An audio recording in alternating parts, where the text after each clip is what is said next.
আমার সবচেয়ে বড় কষ্ট কি জানেন? সৌদি আরবে আসছি, অনেক স্বপ্ন নিয়ে আসছি যে সৌদি আরব আসছি অন্ততপক্ষে উমরা হজগুলা করতে পারবো।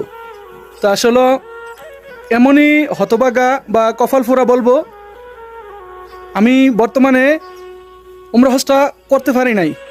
কারণ আমি উমরা হজটা করার জন্য আমি আমার দালালকে বলছিলাম যে মামা আমি দেখেন উমরা হজটা করতে চাই, আপনার রুমে তো আমি বসে রয়েছি বা কাজ দিতেছেন না বা দিতে পারতেছেন না, আমি উমরা হজটা করে আসি। তো উনি বললো যে উমরা হজ করতে গেলে তোমার চুলগুলা কাটায় ফেলবে, তাহলে তুমি তোমার কাজে দিতে পারবো না।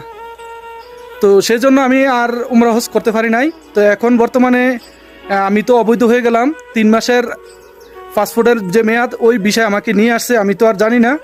তো আসলে দালাল যারা নিয়ে আসে এ বিষয়ে, বিশেষ করে আপনার 3 মাস কিভাবে পার করবে সেটাই তাদের লক্ষ্য থাকে। এটা হচ্ছে আপনার কোনো জায়গায় কাজে দেওয়া হোক, কোনো জায়গায় কাজে না দেওয়া হোক, এদের লক্ষ্য থাকে 3 মাস পর্যন্ত। 3 মাসের ভিতরে হয়তো দেখা গেছে আপনার কাজ দিবে, দিয়ে কি তার টোটালটা পুরো করবে যে আপনাকে কাজ দিছে। বাকি পরবর্তীতে দেখা গেছে আপনার এই যে 3 মাস পরে মনে করেন কোনো আকামা কাফালা কোনো জায়গার ভিতরে হবে না, তখন আপনি অবৈধ হয়ে যাবেন। তো তাদের মেন টার্গেট থাকে যে দেখা গেছে 3 মাস যে কোনোভাবে পার করতে পারলে চলে। তো ভাই আসলে কি বলবো, এটাই সবচেয়ে খারাপ লাগে যে সৌদি আরব আসলাম, উমরা হজটা করতে পারলাম না। জানি না ভাগ্যে আছে কিনা, রিজিকে আছে কিনা, করতে পারি কিনা, এতটুকুই কথা।